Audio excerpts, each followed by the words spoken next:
Western art history. Rational and clear neoclassicism. 2. Continuing the artistic tradition through academic institutions. The earliest formal art school was established in 1562 by Giorgio Vasari in Florence, known as the Accademia dell'Arte del Disegno. At this institution, students were taught painting techniques alongside foundational studies in anatomy and geometry.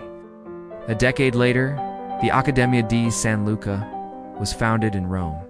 Unlike Florence's emphasis on technical skill, the Roman Academy placed greater weight on theoretical instruction in art. Under the reign of Louis XIV, the Royale de Peinture et de Sculpture was founded in 1648, modeled on the principles of the Roman Academy. Together with the Conservatoire de Musique and the Royale d'Architecture, these institutions were later consolidated under Napoleon in 1803 to form the Institut de France. With a mission to elevate artistic standards and institutionalize France's cultural legacy through royal patronage and vast collections, prior to the 18th century, France did not hold a dominant position in the European art scene. In the 17th century, French painter Nicolas Poussin traveled to Rome in 1624 to study the works of Renaissance masters, particularly Raphael. Poussin believed that a painting should convey profound moral meaning through intellectual structure. He utilized miniature wax models in stage settings to experiment with composition and lighting, producing numerous studies before executing the final work. For Poussin, painting was a disciplined, reasoned practice intended to edify the viewer. Another key figure, Charles Lebrun, studied in Rome from 1642 and worked closely with Poussin. Upon returning to France, he was appointed director of the Royal Academy under Louis XIV, where he codified its curriculum and regulations foundations that shaped the rise of neoclassical painters in later generations.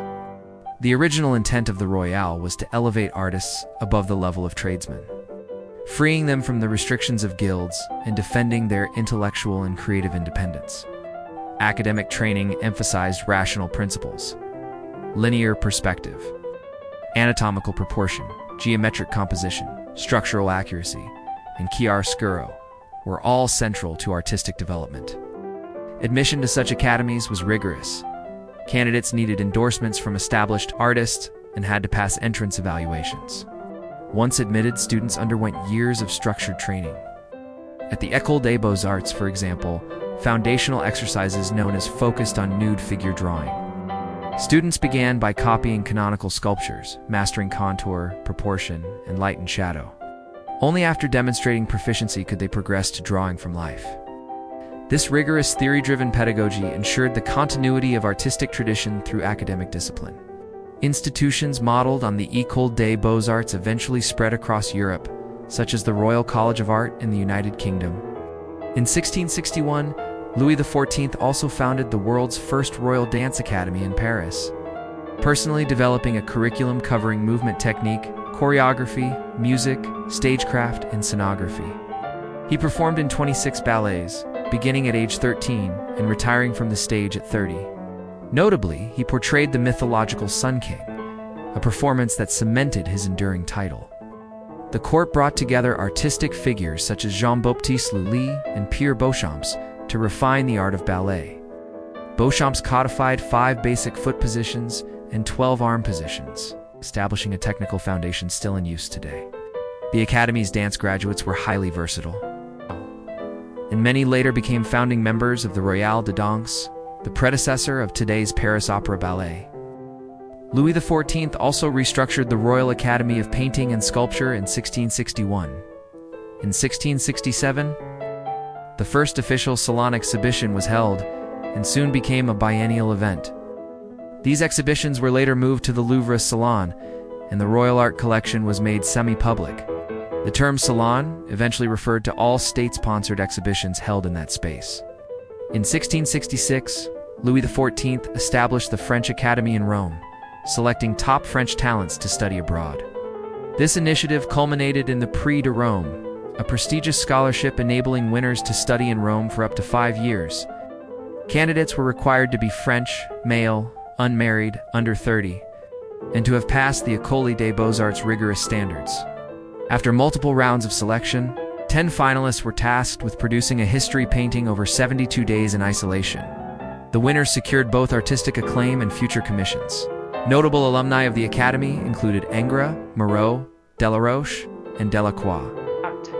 For instance, painters such as Newell, Jean-Baptiste, Marie Pierre, and Joseph-Marie Vien were all Prix de Rome recipients. After completing their studies in Italy, they returned to France to become influential figures at the Academy. Their works embodied a restrained aesthetic and rational clarity, characteristic of the neoclassical spirit. The race between Hippomenes and Atalanta, 1762-65, Newell oil on canvas, 321 712 centimeters, Louvre Museum, Paris, France. Jacques-Louis David, a representative figure of neoclassicism, was awarded the prestigious Prix de Rome in 1774. The following year, his mentor Joseph-Marie Vien was appointed director of the French Academy in Rome, enabling David to study there from 1775 to 1780.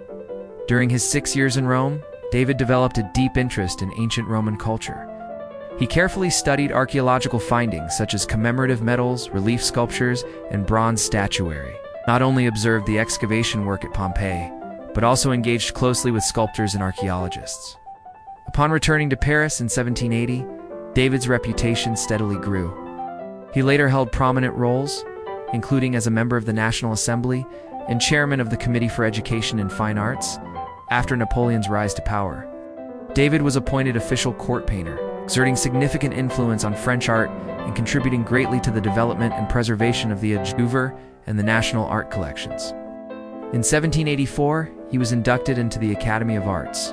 The following year, he presented the oath of the Horatii at the Salon, an austere, rational, and solemn work that was highly acclaimed at the time. When compared to his distant relative Francois Boucher, who had also won the Rome Prize, the contrast is striking.